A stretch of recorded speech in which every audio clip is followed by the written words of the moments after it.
하나님의 말씀 요한복음 14장 6절 우리 한 절입니다. 제가 그냥 봉독하겠습니다. 요한복음 14장 6절 예수께서 이르시되 내가 곧 길이요 진리요 생명이니 나로 말미암지 않고는 아버지께로 올 자가 없느니라. 아멘. 기도하겠습니다.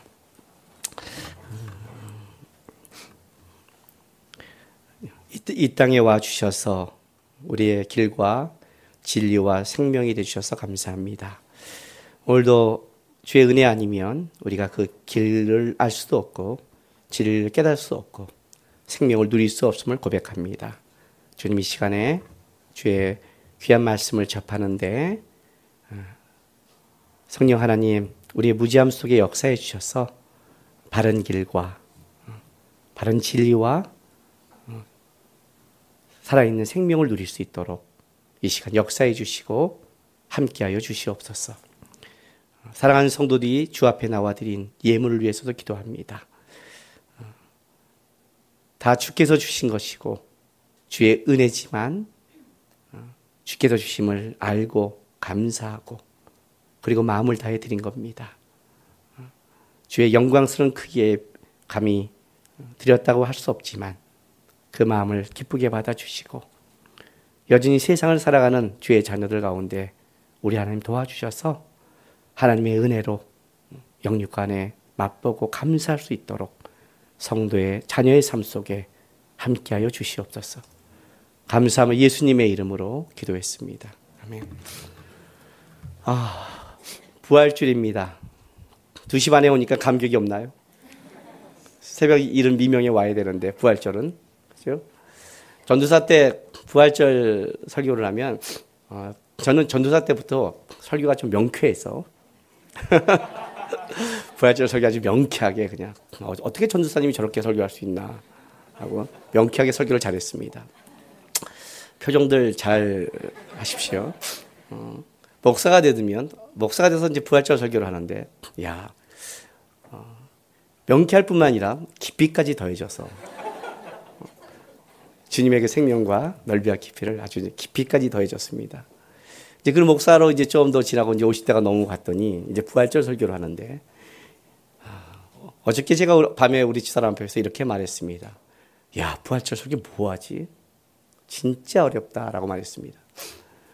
그동안 부활절 설교를 다 해갖고 이제 할 게 없어서가 아니라 더 깊어졌고 더 넓어진 건 사실인데 내가 주님을 보는 봤다는 그것이 그 주님의 그 영광과 주님의 그 넓이와 깊이 너희가 그리스도의 사랑을 알아 그의 넓이와 길이와 깊이와 높이를 배우라고 그랬는데 그거를 내가 여러분에게 증거하면 할수록 그 깊이가 작아지고 넓이가 작아지고 높이가 작아지고 길이가 작아진다는 느낌을 받게 되는 거예요.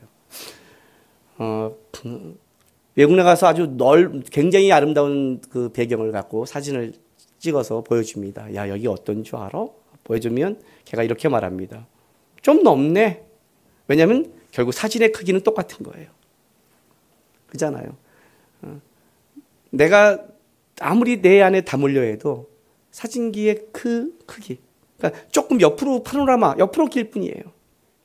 그잖아요. 우리 화면에, 컴퓨터 화면에 내가 넣어도 결국 그게 컴퓨터 화면을 뚫고 나오는 게 아니라 결국 내가 21인치면 21인치 안에 그걸 길게 담든지 넓게 담지만 21인치를 못 넘잖아요. 못 넘는 거예요. 결국 내가 보는 이 사이즈가 다른 거죠. 아무리 설명을 해도 결국 난 21인치밖에 설명을 못 하는 거예요. 그게 사람들 보기 옆으로 길어지니까 기네 좀. 이게 어려운 거예요. 그게 아닌데 내가 본 그거는 그게 아닌데 21인치에 담을 수 있는 게 아닌데 그걸 내가 찍어서 설명할수록 그걸 21인치 안에 갇힌다는 거예요. 요한복음을 보니까 요한이 예수님을 증거하는 게 바로 그래서 와 봐라. 왜 요한이 그렇게 보라고 했는지 세상 죄를 지고는 하나님의 어린 양을 봐라. 설명해서 될 문제가 아니라 봐라. 제자들에게 예수님께서 와서 봐라. 뭘 볼까요? 예수님이 하는 이적? 기적? 표적? 아니죠, 여러분. 물이 포도주가 된 그거요? 아니죠, 여러분. 그게 뭘 대단해요. 꼭 물이 포도주로 만들어야 돼. 예수님이 좀 뛰어난 마술사인가요? 아니잖아요. 그냥 어떤 사람은 포도주 왕창 담가놔서 물로 포도주 만들 필요가 없이 포도주가 넘치는 사람이 있는데 그걸 보라는 게 아니죠. 예수님이 하는 걸 보는 거죠. 예수를 보는 거지, 예수님을 보지 못하면 안 되는 거죠. 그러니까 오라는 거예요. 이거는 단순히 이렇게 설명을 하면 예수님이 물로 포도주 만들었대 그럼 마술사가 되고 예수님이 안지병을 뭐 일으켰대 그러면 좀 기적을 행하는 자가 되고 그러니까 나중에 예수님이 제자에게 묻잖아요. 사람들이 날 누구라 하냐 그랬더니 뭐라고 그래요? 선지자요. 에레미야요. 그 정도로 보는 거예요. 훌륭한 분인데 그분이 누군지를 모르는 거예요. 그 설명하기가 불가하죠. 와서 봐라. 빌립이 나다나한테 뭐라고 그래요? 나사렛에서 살한 것이 나겠느냐? 자기의 머리 한개 속에서는 나오지 않죠. 와서 봐라. 와서 봐라. 나중에 도마에게 뭐라고 그래요? 넌 날 보고로 믿느냐? 보지 않고 믿는 자는 더 큰 걸 보는 거죠. 더 큰 거. 내 시야가 더 넓은 거. 그러니까 요한은 자꾸만 하나님을 보라는 거예요. 와서 봐라. 이거는 우리 부활의 감격과 기쁨이 가장 큰 문제는 뭐냐면 우리는 부활을 머리로 알고 있고 그냥 생명이구나. 주님이 그냥 십자가를 지고 뭐 영원한 생명이 오셨구나. 우린 이렇게 부활을 이해하니까 부활이 얼마나 감격적이고 얼마나 위대한 건지를 모르는 거예요. 왜냐하면 이건 지식의 문제가 아니거든요. 예수님을 알아야 이건 설명이 되는 거란 말이에요. 예수님을 알아요. 근데 왜 이제 이걸 모르냐면 우리가 어떤 이해하는 폭이 어떠냐면 너무 커버리면 이해를 못해요. 그러니까 자기의 머리의 한계에서 조금 크면 우와 이렇게 말을 해요. 근데 이게 확 커버리면 몰라요. 여러분 그 무협지를 보면요, 무술의 그 고수와 진짜 뭐 10대 고수, 10대 고수는 알아듣죠? 천하에 10명밖에 없는 고수와 이제 무술을 시작하는 이제 무술을 좀 거물 이제 배운 사람과 붙으면 어떻게 될까요? 싸움이 될까요? 안 될까요? 안 되죠. 그런데 싸움이 된대요. 싸움이 된다는 거는 일방적으로 얘가 막 덤비다가 봐주다가 한 방에 끽 하고 간다는 거예요. 무슨 말이냐면 딱 어느 정도 검을 좀 아는 사람이면 무술에 들어가면 딱 검을 탁 댄 순간에요. 딱 댄 순간에 고수구나 하고 딱 내려놔요. 그런데 이제 시작한 애는 저게 얼마나 고수인지를 모르는 거예요. 고수는 고수인데 내가 죽기 아니면 살기로 달리면 될 수 있는 고수냐 모르니까 어떻게 해요? 죽기 아니면 살기로 덤비는 거예요. 그러니까 얘를 피해주다가 어떻게 돼요? 계속 오니까 죽여버리는 거예요. 이해가 되세요? 너무 커버리면 자기 상상을 떠보니까 어느 정도인지를 모르는 거예요. 어느 정도인지를. 그러니까 우리가 주님의 은혜, 부활 이렇게 얘기하면 이게 너무 커버리니까 여러분의 머리 안에서 여러분이 아는 거기서 조금 정도 많아야 우와 대단해 이렇게 설명을 할 텐데 설명 불가만큼 커버리니까 어떻게 돼요? 모르고 잊고 살아가는 거예요. 그러다가 어떻게 되죠? 여러분의 삶 속에 뭔가 꽝 터지고 망했다 터지고 한계가 터졌을 때 그때 은혜로 회복이 되면 그래요. 자기가 느끼는 한계만큼 넘어가는 하나님이니까 그때 그 말을 해요. 이야 우리 하나님 대단하시다. 사실 여러분의 그 한계는 하나님 안에서는 천지를 만든 하나님 안에서는 진짜 와 대단하다 표현을 써서는 모독이 되는 표현이거든요. 실제로는 모독이란 말이에요. 여러분 자동차 확 뒹굴었는데 하나님이 살렸다. 이건 모독이잖아요. 여러분 죽였다고 살릴 수 있는 건데 뭐 자동차를 거기서 살려요. 제가 전도사 때 그 교회를 구리에서 전도사 생활을 했어요. 집이 어디였냐면 마천동이었어요. 이제 마천동을 모르는 사람을 위해서 강변을 타고 가다가 테크노마트에서 올림픽대교를 건너 아산병원 쪽으로 들어가는 거예요. 그래서 항상 거기를 건너 다녀요. 겨울에 한번 차를 몰고 새벽 1시 정도 교회 일이 늦게 끝나서 그때 이제 티코였는데 슈퍼티코였는데 급이 좀 다르잖아요. 슈퍼티코를 타고 쭉 넘어가고 있는데 저쪽에 보니 경찰이 막 와 있는 거예요. 그 아산병원 밑쪽에. 왜냐하면 차가 난간에 떨어져 버린 거예요. 그 빙판길에 돌아서. 그래서 저는 이제 그걸 보면 그냥 쭉 가야 돼요. 사실은. 왜냐하면 브레이크를 잡으면 안 되거든요. 그럴 때는 빙판이 뭐가 있는 거니까. 근데 떨어진 걸 보고 여기 뭐가 있나? 저쪽으로 옮겨가지고 차를 싹 줄이면서 잡았는데 거기가 내가 확 그 차가 돈 그 자리였나 봐요. 획 돌았어요. 그래갖고 3바퀴만을 도는데 차가 3차선이거든요. 지금은 다 칸으로 막혀 있는데 그때는 올림픽대교 끝에 가서 아산병원 그 사이에가 떠 있었어요. 중앙 분리가 없었어요. 그러니까 그 사이로 차가 들어갔고 3바퀴 반에 6차선을 돌기 시작한 거예요. 근데 저쪽 끝에 사거리에서 마침 그 빨간불이 이제 차를 잡고 있는데 한 덤프가 달려오기 시작하는 거예요. 한 대만. 그런데 덤프가 오는 거예요. 어떻게 해야 돼요? 깔리면 죽는다는 건 이제 알고 있잖아요. 그래서 그냥 차가 뒤집히든 말든 중요한 게 아니라 덤프에 들어가면 안 되니까 확 꺾었어요. 꺾었는데 확 지나가면서 여기 내 옆으로 덤프가 이렇게 싹 지나가는 거예요. 야, 그러니 차가 확 지나가고 획 돌더니 테크노마트 쪽으로 하나님이 갈 수 있도록 딱 세워줬어요. 얼마나 감사한지. 왜냐하면 좀 이따 제가 빵빵 하길래 이제 놀라서 천천히 가다 보니까 10m 가더니 다리가 떨리기 시작하는데 만약 반대편에 서 있다면 저쪽 차도 얼마나 황당하고 나는 거기서 어떻게 돌려야 되는 거예요.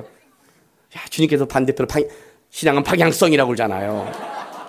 아, 요즘 요 말 쓰면 내가 원조인데 강 어느 군 때문에 내가 짝퉁이 된 느낌이 받아요. 요즘은 방향성을 얘기하면 내가 짝퉁 같아요. 내가 원조예요.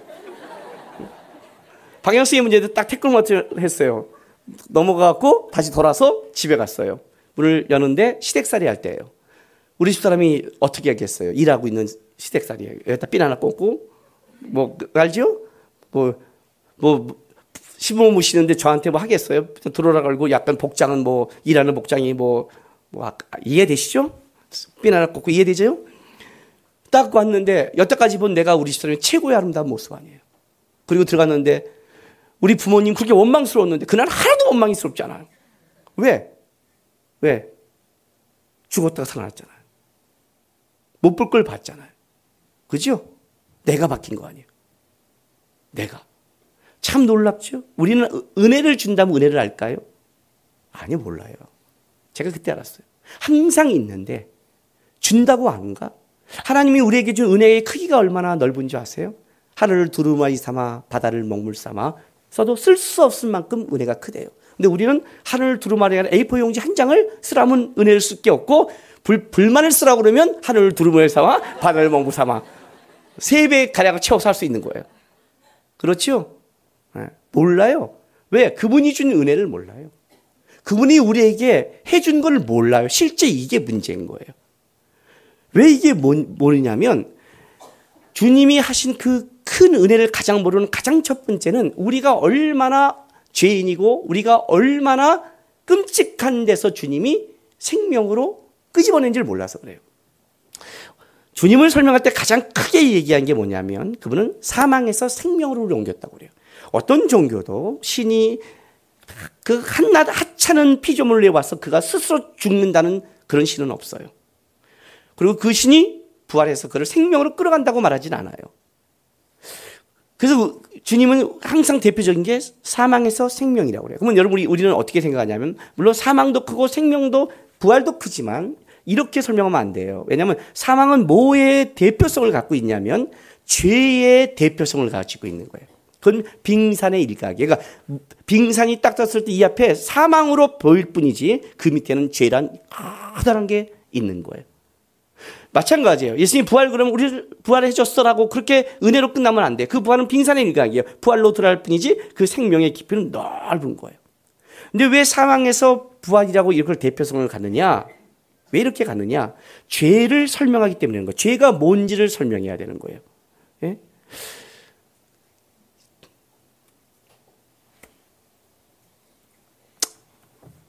여러분, 고난주간에 일주일 동안 어떻게 사셨습니까? 여러분이 죄인이라는 게 느껴지세요? 요한복음 8장에 가늠한 여인한테 예수님이 이렇게 말합니다. 죄 없는 자가 돌로 쳐라. 그랬더니 나이 많은 사람부터 돌을 내리고 돌아갔습니다. 죄 없는 자가 없는 거예요. 사람은 조금만 여러분이 스스로 자기를 평가하면 내가 그렇게 온전하지 않다는 걸 알 거예요. 나이가 들면서 느끼는 게 뭔지 아세요? 나이가 들면서 느끼는 게 나이가 들면 죄가 더 많아요? 그렇지는 않습니다. 그렇지 않아요. 그렇게 말하면 안 돼요. 왜? 짧아도 죄를 아주 많고 깊게 저지른 사람이 있거든요. 그렇죠? 짧아도. 1년 더 죄를 졌다. 1년 더 죄를 졌다. 그 문제가 아니라 3년을 살아도 진짜 무서운 그 짧은 시간에 무서운 거. 죄라는 거는 그렇게 1년씩 넘게 뭐 이렇게 확정이 아니에요. 어떤 건 더 무섭게 날 수 있어요. 그런데 왜 나이 든 사람이 내려놓냐면 이거예요. 나이가 들수록 느낀 게 뭐냐면 죄를 벗어날 수 없어요. 그 죄를 생각하고 살 수밖에 없어요. 청년 때 열심히 신앙생활 때는 내가 40대가 되고 50대가 되면 거룩하고 굉장히 멋져 있는 이런 거 있잖아요. 도사 같은 목사님 있잖아요. 뭘 말해도 이렇게 쫙 이렇게 그럴 줄 알았는데 나이가 먹을수록 뭘 느끼냐면 이 죄의 무서움과 죄를 벗어날 수 없음과 세상을 바꾸는 기도, 뭐 교회를 바꾸고 뭐 그런 기도가 아니라 어떤 기도가 나오냐면 하나님 제가 주님 부르실 그날까지 목사를 은퇴할 때까지 뭐 세상을 바꾸는 게 아니라 주님 제가 타락하지 않게 도와주십시오. 내가 바뀌게 도와주십시오. 그 기도가 나오는 거예요. 1년씩 먹을수록 죄를 더 아는 거예요. 죄를 벗어날 수 없다는 걸 아는 거예요. 죄의 무서움을 아는 거예요. 거짓 사람이 후패하는 걸 아는 거예요. 이걸 알기 시작하는 거예요. 그리고 결국 뭘 알기 시작하냐면 죄를 벗어날 수 없다는 게 뭐냐면 결국 죽음으로 가고 있다는 걸 아는 거예요. 여러분. 아는 거예요. 그게 사망이라는 거예요. 사망. 이런 예화 있잖아요. 우리 이런 얘기 하잖아요. 그 어떤 애가 막 대학교에서 어떤 애가 막 뛰어가니까 교수님이 그걸 보고 있다가 같이 쫓아가서 뛰길래 학생이 왜 뛰어? 그랬더니 어이 수업 늦었어요. 늦지 않으려고요. 그래서 수업 열심히 와서 뭐 하게? 학점 잘 따야죠. 그래 학점 따서 뭐 하게? 그래갖고 좋은 학점으로 졸업해야죠. 그래서 뭐 하게? 좋은 데 취직해야죠. 그래서 뭐 하게?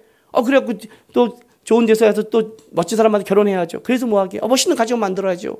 그래서 뭐 하게? 알콩달콩 애 낳고 잘 살아야죠. 그래서 뭐 하게? 내가 하고 싶은 거 다 누려야죠. 그래서 뭐 하게? 그리고 살다가 죽는 거죠. 그럼 결국은 자네는 죽으로 뛰어가는구만. 이해요? 몰라요? 아시죠? 이해가 갖고 있는 가장 중요한 게 뭔지 아세요? 인간은 결국 사망 앞에 아무 해답이 없다는 거예요. 그래서 사망으로 끄집어내는 거예요. 제 친구들을 만나면 이런 말을 해요. 이런 말을 해요. 야, 예수 믿는다는 거 그렇게 말 한마디로 쉽게 구원받느냐? 무슨 구원이 그렇게 쉽니? 그렇게 말을 해요. 구원이 뭐 그렇게 쉽노? 그죠? 우리 여러분도 그런 소리 듣죠? 나가면 야 예수 믿어 그럼 구원받아. 그러면 내가 예수 믿는다 그럼 구원받고 아니야 그럼 지옥 가고 무슨 구원이 장난이냐? 그렇게 말을 해요. 그럼 제가 물어요. 그럼 너는 어떻게 해야 구원을 받는다고 생각하냐? 그래요. 아니 구원을 받으려면 뭔가 그만한 대가를 치러야지. 그럼 어떤 대가를 치를래? 그랬어요. 여러분 어떤 대가를 치르면 구원받을 수 있을까요? 어떤 대가를? 오체투지 라마교 5개 몸을 바닥에 툭 던져서 날마다 절하는 거예요. 바닥이 파일 만큼. 바닥이 파이면 구원받아요? 그래야 돼요? 교회 올 때 삼보일기도. 우리 기독교적 용어. 삼보일기도. 3번 걷고 기도하는 거예요. 성부유 하나님. 3번 걷고 성자 하나님. 그 다음에 성령 하나님. 삼일체 하나님. 그래야 은혜가 충만해요? 어떻게 해요? 3000번 기도하면요? 어떻게 하면요? 죄가 그 정도일까요? 죄가 그러면 살까요? 죄를 모르는 거죠. 1조를 드리면 살까요? 주님이 만든 이 천재 지가 만든 1조가 뭘 이렇게 대단하겠어요? 어떻게 하면 죄를 살까요? 웃기는 거예요. 그러니까 어떻게 이렇게 심리라고 말을 해요? 그 말은 무슨 말? 죄가 뭔지를 모르는 거예요. 죄가 뭔지를 모르는 거예요. 어떻게 그렇게 쉽다니? 어떤 걸로도 네 걸로 안 되니까 은혜라고 말하는 거예요. 땅의 거는 안 된다는 거예요. 쉬운 게 아니라 안 되기 때문에 누가 해요? 예수 그리스도가 한 거예요. 그래서 하는 거예요. 인간이 안 된다는 게 뭐냐면 바로 사망이 그걸 얘기해 주는 거예요. 봐요. 어떤 사람 중에 이런 사람이 있어요. 아주 교만방지한 사람이 뭐냐면 자기는 여태까지 자기 뜻대로 다 했대요. 기독교인들을 보면 열심히 안 하고 기도만 하고 걔네들 하나님께 의지만 하고 걔네는 의지 갖고 아무것도 없대요. 이런 얘기 들어요? 안 들어요? 다 안 들어요? 여러분 세상 사람처럼 잘 살고 있어요? 신앙인을 살면 이 욕을 먹어요. 우리가 열심히 안 하는 게 아니에요, 여러분. 지네가 뭘 한다고 우리가 열심히 안 한대요. 우리는 열심히 해요. 하는데 주권이 하나님께 있음을 알기 때문에 기도하는 거예요. 기도로 모든 걸 풀려는 게 아니라 공부도 하고 열심히 일하지만 그것이 내 힘이 아니라 하나님이 최종 결정권자라기 때문에 기도하는 거지 우리가 그냥 기도만 하지 않잖아요. 그렇게 한단 말이에요. 근데 지네들은 기도하면 우리 약해 보이는 거예요. 자녀 여태까지 자기 계획대로 다 됐대요. 그래요? 내 친구들. 그러니까 저는 좀 까칠한 이런 게 또 은사가 있어요. 이런 데 아주 저는 얘기를 잘해요, 진짜. 그래? 넌 아주 훌륭하네. 여태까지 잘 해왔네. 그럼 네 다음 계획이 뭐냐? 그래. 그 다음 계획은. 그 마지막 계획은 뭐예요? 죽음이에요. 죽음을 벗어날 계획이 있을까요? 내 뜻대로 내 계획대로 산다고 해도 자기 죽을 날짜를 계획 못 하잖아요. 못 하잖아요. 결국 하나님이 준 시간과 공간 안에서 어떻게 되는 거예요? 사는 거예요. 그 안에서 지가 한 거 조금 하는 거 그걸 계획이라고 말하는 거예요. 웃기죠? 하나님 편에서 보면 되게 웃긴 거예요. 지가 한국인으로 태어난 그것도 바꾸지 못한 주제. 그잖아요. 왜 여기서 태어나요? 미국에 태어나 영어를 한 방에 끝냈어야죠. 참네, 뭔 소리 하는 거야 지금 여기 태어나고 한 방에 그냥 끝냈어야죠. 뭘 헛소리를 찍지하고 돼요. 그것도 계획 못한 주제. 그건 사실은 그거는 죄가 뭔지를 모르는 거예요. 실제로 말하면 그 사망이 모든 거의 대표라는 게 그거예요. 네가 계획대로 산다고 생각하니 그래 사망을 한번 계획해봐라. 그것이 죄를 극복할 수 있다고 생각하니 한번 해봐라는 거예요. 하나님이 그게 치사하게 그 정도 갖고 여러분 인생 속에서 이렇게 틀지 않아요. 계획하니까 요 새끼 안 돼. 요때 못하겠어. 이게 망가져갖고 한번 네가 한번 써봐라 이러면 안 되지. 여러분 하나님이 쫀쫀한 줄 알아서 이야 크기가 얼마나 크시면 돼. 살아 그래요. 그래 살아. 근데 한 가지 알아도 사망이 죄를 대표하는 거야. 사망을 이기면 넌 네 계획도 살 수 있어. 사망을 못 이기면 어떻게 돼요? 그게 죄인이라는 거예요. 그게 사망으로 나타나는 거예요. 죄는 사망으로 들어가는 거예요. 그러니까 사망 앞에 뭐가 돼요? 죽음 앞에 우리는 절망하는 거예요. 얼마나 많은 권력을 갖고 돈을 가지고 죽음 앞에 넘어갈 수 없다. 세상에 어떤 것도 죽음을 넘어갈 수 없다. 그게 바로 죄라는 거예요. 부활은 뭐냐? 부활은 바로 그 사망을 엎어버린 거예요. 모든 것이 다 될 수 없다고 말하는 그것이 뭐예요? 예수 앞에 딱 묶여서 그것이 뒤집어진 사건이 부활이에요. 그게 얼마나 큰 사건이에요. 모든 것이 다 절망하는데 사망으로 다 절망하는데 예? 로마서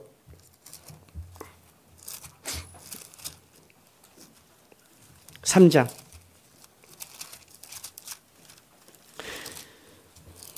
정직한 사람은 로마서를 읽으면 적어도 예수를 안 믿어도 맞아는 나와요. 봐요. 로마 3장 10절. 기록된 바 의인은 없나니 하나도 없으며 깨닫는 자도 없고 하나님을 찾는 자도 없고 다 치우쳐 함께 무익하게 되고 선을 행하는 자는 없나니 하나도 없도다. 그죠? 의인은 없나니야.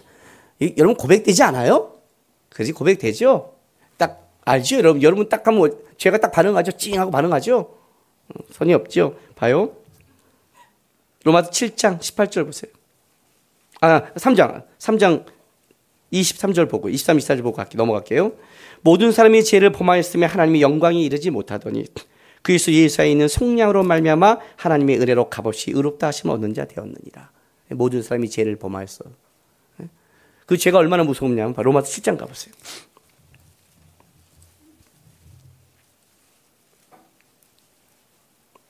자, 8절. 로마서 7장 8절. 그러나 죄가 괴를 타서 계명으로 말미암아 내 속에 온갖 탐심을 이루었나니 이는 율법이 없으면 죄가 죽은 것입니다. 전에 율법을 깨닫지 못했을 때에는 내가 살았더니 계명의 이름에 죄는 살아나고 나는 죽었도다. 생명에 이르게 할 그 계명이 내게 대하여 도리어 사망에 이르게 하는 것이 되었도다. 죄가 기회를 타서 계명으로 말미암아 나를 속이고 그것으로 나를 죽였는지라. 자, 죄가 이런 거예요. 죄는 한번 죄라는 게 들어오면 어떤 일이 벌어지냐면 살려야 될 계명도 살려야 될 좋은 것도 뭐가 돼요? 변질되는 게 죄예요. 죄가 들어오면 부패하고 오염돼요. 그게 죄의 가끔 무서움이에요. 그러니까 여러분 우리가 이제 기독교인들이 어떤 착각을 하냐면 이런 착각을 해요. 이런 착각. 위정자들이 또는 어떤 정부 조직이 어떤 교회 조직이 투명하지 않아서, 물론 투명해야 돼요. 투명해야 되고 조직을 잘 해야 돼요. 근데 어떤 제도가 잘못돼서 이것이 그런 거야. 제도를 바꾸면 가능해. 이렇게 말을 해요. 이게 착각이라는 거예요. 죄는 죄가 들어오면 어떤 좋은 것도 변질시키는 거예요. 어떤 좋은 제도도 뒤집어지는 게 죄예요. 그 죄를 모르는 거예요. 죄의 무서움이에요. 우리를 살려야 될 계명도 죄가 들으면 어떻게 돼요? 우리를 죽이는 거예요. 그러니까 죄와 연합하고 죄가 한번 만지기 시작하면 그건 어떻게 돼요? 싹 오염되고 방사능 같은 거예요. 한번 퍼져버리면 어떻게 돼요? 거기 그냥 쫙 깔려버리죠? 이게 죄가 갖고 있는 무서움이에요. 자, 19절 보세요. 18절부터. 7장, 로마서 7장이에요. 내 속 곧 내 육신에 선한 것이 거하지 아니한 줄을 아노니 원함은 내게 있으나 선을 행하는 것이 없노라. 내가 원하는 바 선을 행하지 아니하고 도리어 원하지 않는 바 악을 행하는도다. 만일 내가 원하지 아니하는 것을 하면 이를 행하는 자는 내가 아니요 내 속에 거하는 죄니라. 그러므로 내가 한 법을 깨달았노니 곧 선을 행하기 원하는 나에게 악이 함께 있는 것이로다. 내 속 사람은 하나님 법을 즐거워하되 내 지체 속에서 또 다른 법이 내 마음의 법과 싸워 내 지체 속에 있는 죄의 법으로 나를 사로잡는 것을 보는도다. 오라, 나는 곤고한 사람이로다. 이 사망의 몸에서 누가 나를 건져내자. 우리 주 예수 그리스도로 말미암아 하나님께 감사리로다. 그런즉 내 자신이 마음으로는 하나님의 법을, 육신으로는 죄의 법을 섬기로다. 사도 바울의 고백이죠. 오라, 나는 곤고한 사람이로다. 곤고한. 죄가 모든 걸 변질시키니까 우리 안에 이제 이런 반응이 들어오기 시작한 거예요. 죄가 들어오면 두 가지 반응이 나타나기 시작해요. 죄가 들어오면. 죄는 우리를 변질시키고 죄는 우리를 좌절시켜요. 곤고한 사람이니까. 어떤 일이 벌어지냐면 사람은 이 죄에 대해서 이 무게의 죄책감을 이기지 못하니까 첫 번째 반응은 이렇게 나타나기 시작하는 거예요. 모두가 죄인이 아니게 만드는 거예요. 그러니까 죄인이 아니게 되는 건 서로 원하는 거예요. 우리는 죄인으로 살고 싶지는 않잖아요. 그렇죠? 그러니까 모두가 죄인이 아닌 건 뭐냐면 그거를 죄를 합법화시키는 게 있어요. 간통법 같은 거. 모두가 그걸 합법화시키면 죄가 안 되잖아요. 그렇게 만드는 거예요. 그러니까 우리 안에서 이 죄의 문제를 이겨내지 못하니까 어떻게 반응하냐면 세상 사람들은 이걸 인정하면 자기가 괴롭잖아요. 죄는 인정해야 되잖아요. 인정하고 싶지 않거든요. 그러면 이것이 죄가 아니라고 말하면 되잖아요. 인간은 그런 거야. 그럴 수 있는 거야. 자유주의가 있는 거야. 왜 꼭 그렇게 살아야 돼? 이렇게 말하는 거예요. 그 진리를 인정하면 안 돼요. 진리를 인정하는 순간 다른 게 들어가잖아요. 여러분, 모든 종교를 다 인정한다? 그건 뒤집어서 뭐라고 그랬어요? 모두가 진리가 아니라는 거죠. 그죠? 내가 지금 암에 걸렸는데 이 물을 먹으면 이 약을 먹으면 그러면 이게 진리죠. 내가 진리하고 외친 게 아니라 이걸 날 수 있는 유일한 길은 이거밖에 없다는 게 진리잖아요. 근데 이것도 먹어도 나고 저것도 먹어도 숨만 쉬어도 나. 그게 뭐야? 이게 꼭 필요하지 않다는 거 아니에요. 그렇게 만드는 거예요. 쉽게 말하면 죄의 문제를 해결해야 되는데 죄의 문제를. 왜냐하면 모두가 하나님이 준 양심의 법에 따라 이게 찔림이 있거든요. 그러면 한쪽은 무디게 만드는 거예요. 우리도 그걸 쓰잖아요. 어떻게 해요? 동조시키잖아요. 해도 되는 거 아니야? 그래야 되잖아. 우리 사람인데. 그렇지 않아? 왜? 친구는 왜 그럴까요? 그도 그걸 못 이기니까.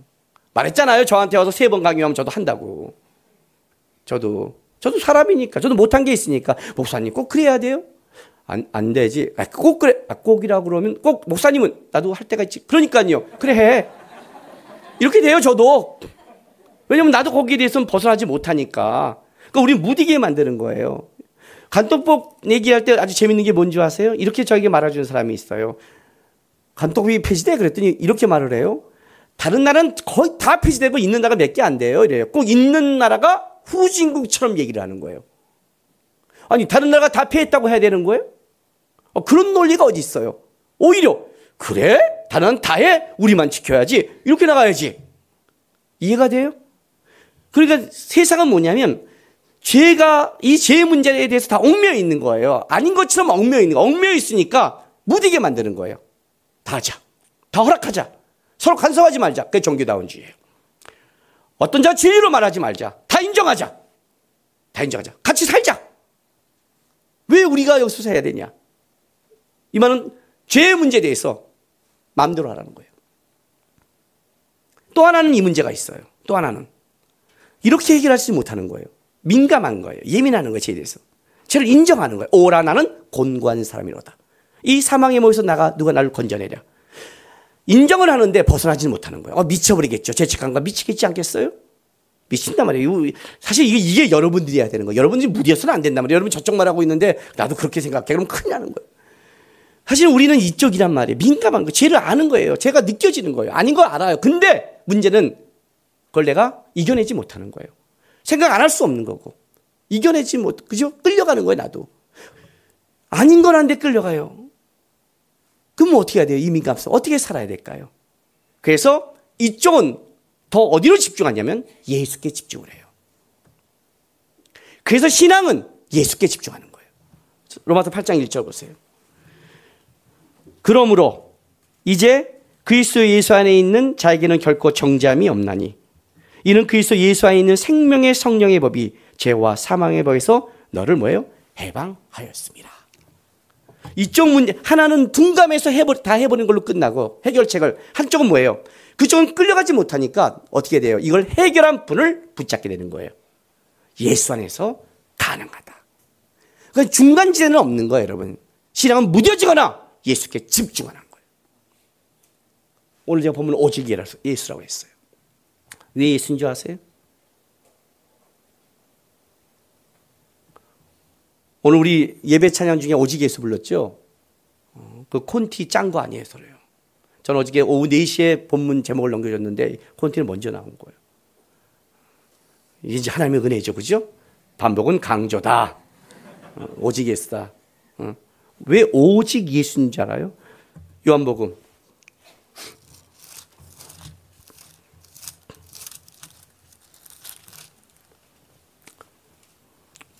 5장 보세요.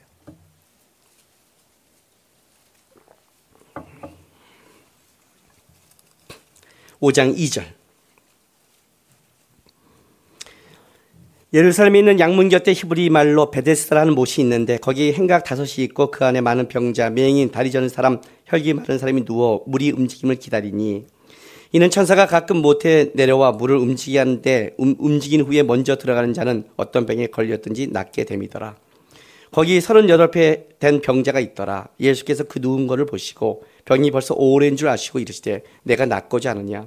병자가 대답하여 주여 물이 움직일 때에 나를 못에 넣어주는 사람이 없어. 내가 가는 동안에 다른 사람이 먼저 내려가나이다.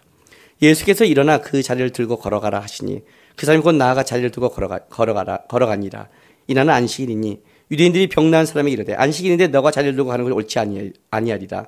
대답하되 나를 낫게 한 그가 자리를 들고 걸어가라 하더라. 자, 이 베데스다의 연못은 뭘 얘기하고 있냐면 요한 이 얘기를 하는 거예요. 구원에 대해서 그가 머리로 혹시 알고 있다 할지라도, 예? 다른 종교처럼 이 인간의 한계가 죄인 걸 알고 이걸 한계를 극복하기는 걸 알고 있다 할지라도, 그래서 자기가 고행을 하든 뭘 하든 알고 있는다 할지라도 뭘 얘기하는 거예요? 방법이 없다는 거예요. 저기에 들어가서 베데스다 연못에 들어가서 내가 들어가면 낫는 것을 알고 있는 거예요. 우리 식으로 말할까요? 암이 있는데 이 암을 제거하면 낫는 걸 알고 있어요. 암이 사라지면 돼요. 근데 어떻게 사라질 방법이 없는 거예요. 이 얘기를 하는 거예요. 방법이 없다예요. 방법이 없다. 혹시 이게 죄인이고 이게 아닌 걸 지적으로 안다 할지라도 어떻게 돼요? 사망을 못 이기는, 못 넘어가는 거죠. 방법이 없다는 거예요. 죽음을 방법이 없다는 거예요. 그 요한이 말하는 방법이 뭐예요? 그 방법이 예수 그리스도밖에 없다는 거예요. 오직 예수라는 거예요. 그게 이제 오늘 우리가 본 요한복음 14장 6절 말씀이에요. 가보세요, 다시. 예수께서 이르시되 내가 곧 길이요 진리요 생명이니 나로 말미치 않고는 아버지께로 올라올 자가 없느니라. 자, 예수께서 이르시되 내가 곧 길이요 진리요 생명이니 내가 뭐뭇이니 헬라어로 에고 에임이라고 그래요. 에고 에임이 요한복음에 나타나는 가장 큰 특징 중에 하나예요. 나는 뭐뭇이다. 나는 선한 목자다. 나는 양의 문이다. 나는 길과 진리와 생명이다. 예수님이 자기 스스로 자기를 증언하는 거예요. 나는 무엇이다. 요한복음이 가장 중요한 거예요. 우리가 다른 사람을 표현하는 것보다 그분이 자기를 표현하는 게 더 맞겠죠. 창세기 1장 1절 태초에 하나님이 천지를 창조하시니라. 하나님이 맨 처음 자기 표현이라고 그랬죠. 하나님은 어떤 분이라고요? 하나님이 자기 소개를 어떻게 했다고요? 나는 시간을 만들었고 공간을 만들었다. 그게 나다. 하나님이 하나님의 크기를 아주 간단하게 말했어요. 나는 시간과 공간을 초월한다. 시간과 공간 안에 있는 건 다 내가 만든 거다. 나는 그런 자다. 스스로인 자. 이렇게 설명한 거예요. 마찬가지로 예수님이 설명하는 거예요. 내가 곧 길이요 진리요 생명이다. 예수님이 자기 선언인 거예요. 자기 선언. 그런데 여기 이 표현에 우리 성경에는 내가 곧 길이요 진리요 생명이라고 했지만 이 헬라어에는 정관사가 붙어 있어요. 그러니까 이런 거죠. 내가 유일한 길이요. 길은 이거밖에 없다는 뜻이에요. 정관사가 붙었다는 거는. 내가 유일한 진리요. 내가 유일한 생명이니. 나로 말미암지 않고는 이걸 지적해 드릴게요. 나를 통한 것이 아니라면, 예수를 통한 것이 아니라면 어떻게 해요? 아버지께로 갈 자가 없다. 이렇게 설명한 거예요. 예수님의 자기 선언이거든요. 그러니까 다시 본문을 읽으면 예수께서 이르시되 내가 곧 유일한 길이요, 유일한 진리요, 유일한 생명이니 나를 통한 것이 아니라면 아버지께로, 하나님께로 갈 수가 없다라고 그분수가 설명한 거예요. 죄를 이겨서 가는 유일한 방법이 뭐예요? 예수를 통하는 방법이 오직 이 수밖에 없다는 거예요. 어떤 교회, 어떤 목사, 어떤 사람이라도 예수가 아닌 다른 곳에 구원이 있다고 말한다면 잘못된 거예요. 예수님이 아닌 어떤 곳에도 길도 진리도 구원이 없다는 거예요. 진리란 건 아주 간단해요. 진리라는 건 중앙선이에요. 넘어가면 죽는다예요. 넘어가면 죽는다는 거예요. 그 얘기를 하는 거예요. 왜 너희만 진리라고 그래? 이건 차선에 너 왜 너만 중앙선이야? 이렇게 말하는 거예요. 다 중앙선으로 해. 지금 그 얘기를 하는 거예요. 종교다운지는 다 중앙선을 긋자는 거예요. 아니면 중앙선을 없애자는 거예요. 그냥 불편하니까. 없앨 수 있어요. 이 땅에서 없앨 수 있어요. 문제는 사망을 못 넘어가요. 사망을 못. 머리로 안다고 되는 게 아니에요. 고행에서 된다는 게 아니에요. 베스다 연못에 있는 그 병자라는 거예요. 안다고 되는 게 아니에요. 갈 수 없는 한계가 죄의 한계라는 거예요. 그걸 예수가 일으키는 거예요. 예수만이 하나님께 갈 수 있는 유일한 길이라고 말하는 거예요. 유일한 길. 죄가 들어오면 어떤 일이 벌어지냐면 모든 걸 변질시킨다고 했어요. 사실 이것이 세상을 변질시킨 거예요. 죄가 들어오면 모든 게 변질돼요. 예수가 생명이라는 건 이런 뜻이에요. 예수가 거기에 들어오면 모든 게 반전이 돼요. 회복이 된다고요. 그게 가나의 혼인잔치예요. 물이 포도주가 된 게 기적이 아니라 거기에 예수가 관여하면 전혀 다른 성분이 바뀌는 거예요. 물이 포도주가 될 수 없는데 거기에 물에 예수가 관여되면 포도주가 되는 거예요. 이해가 돼요? 어디 가서 안수 받으면 금이 빨랐다. 그게 중요한 게 아니라니까요. 금전 빨리게 게 아니에요.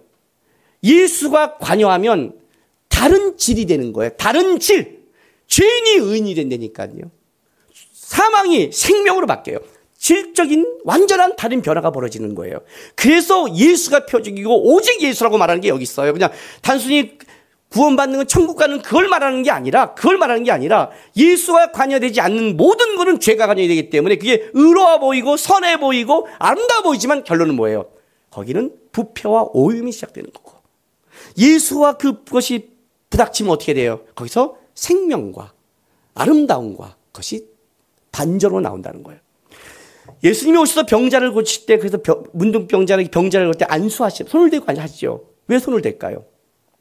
율법에 의하면 부정한 걸 만지면 부정해져요. 모두가 다 부정해져요. 그렇잖아요. 여러분 지금 저는 일본을 한 번도 못 가봐서 일본 가고 싶다 그러면요 다 가지 말래요. 지금요. 목사님 방사는 그래요. 나이 한 65에 가려고요. 이제 방사는 퍼질 때 천국 갈 때쯤 되면 그때 한번 가볼까 생각도 있는데 어쨌든 방사는 그래요. 다. 왜냐면 거기에 퍼지는 것 때문에.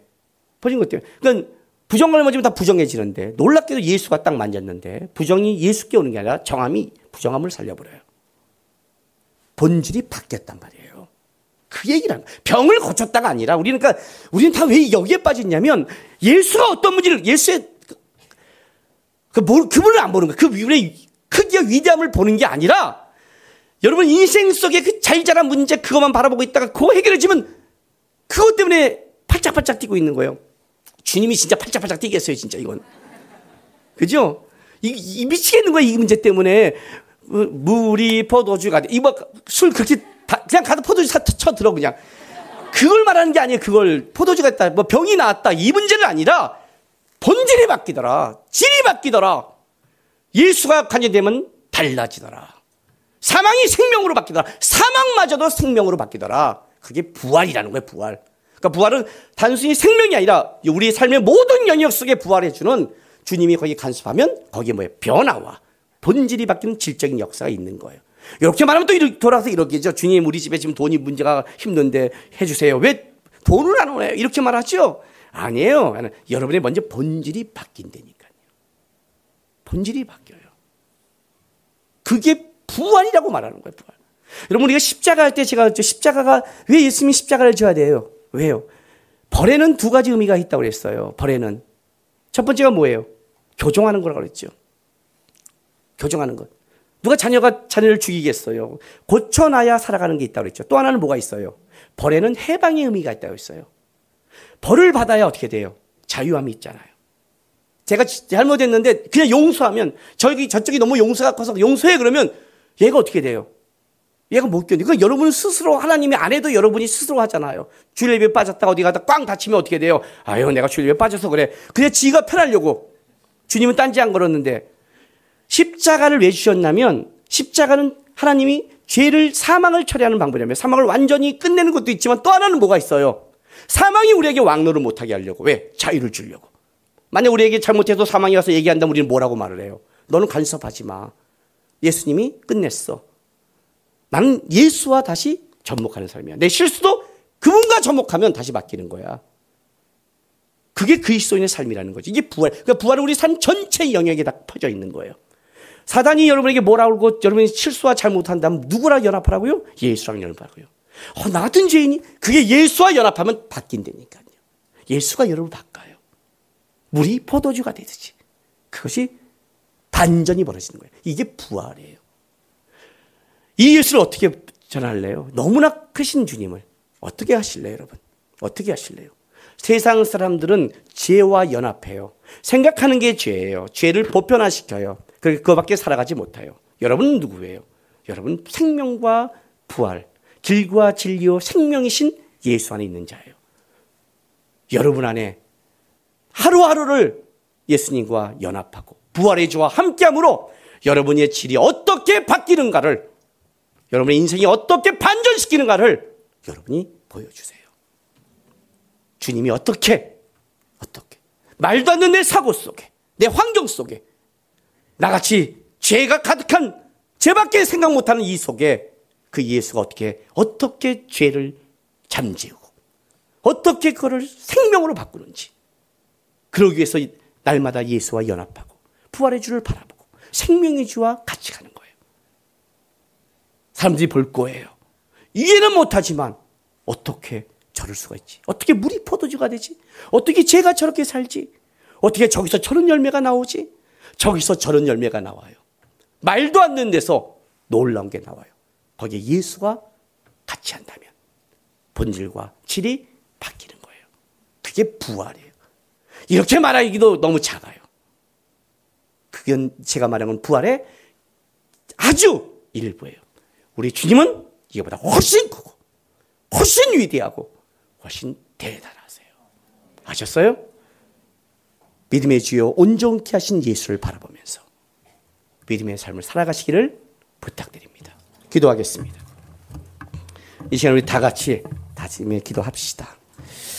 하나님, 전 이게 힘듭니다. 이게 필요합니다. 라고 여러분이 갖고 있는 머리에 기도를 하지 마시고, 주님, 나는 예수님이 필요합니다. 예수님을 놓치지 않게 도와주십시오. 예수님과 함께 가게 도와주십시오. 말도 안 되는 인생 속에 어떻게 예수님이 관여하면 주님 기대합니다. 부활과 생명의 주를 기대합니다. 지금 이 시간에 좀 주님과 함께하는 인생 되기를 다짐하며 결단하며 나가기를 원합니다. 기도하겠습니다. 거룩하신 아버지 하나님, 감사합니다. 이 땅에 예수님을 보내주셔서 예수님이 이 땅에 오셔서 예수님이 십자가를 지시고 부활해 주셨어. 하나님, 우리가 자녀가 됐고 죄로 끌려가서 죽을 수밖에 없는 우리가 생명과 진리를 알고 천국의 소망을 가진 자가 됐습니다. 주님 감사합니다. 주님, 우리 주님이 예수님의 그 놀라운 위대함이, 크기가 우리가 생각한 것, 하나님, 그것이 얼마나 예수님의 그 크기에 비하면 작은 것이 아닙니다.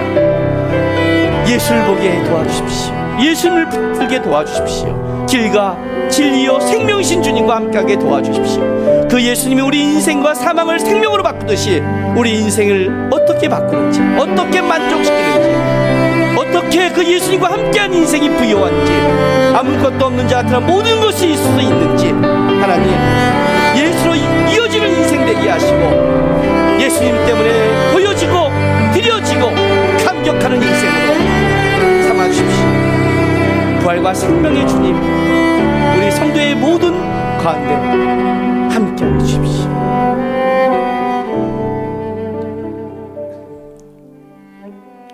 아버지 하나님, 감사합니다. 예수님을 이 땅에 보내주셔서 참 감사합니다. 우리 주님 기꺼이 와주셨고 기꺼이 십자가를 지시고 우리의 생명과 첫 부활의 열매가 되주셔서 감사합니다. 예수님과 묶이는 우리 인생 어떻게 바뀌는지, 어떻게 소망이 있는지, 어떻게 우리 인생이 가치가 있는지, 주님, 우리가 우리를 보는 게 아니라 예수님을 보면서 따라가겠습니다. 예수님으로 말미암아 감격하는 삶으로 살게 도와주십시오. 혹시 주의 자녀 가운데 여러 가지 상황 때문에, 환경 때문에 좌절하거나 낙심하거나 어려워하는 자녀가 있다면 오늘도 생명 되신 주님이 자녀를 품어주시고 제자들을 찾아간 것처럼 주님을 보여주시고 주님으로 말미암아 일어날 수 있도록 하나님 역사하여 주시옵소서. 감사하며 예수님의 이름으로 기도했습니다.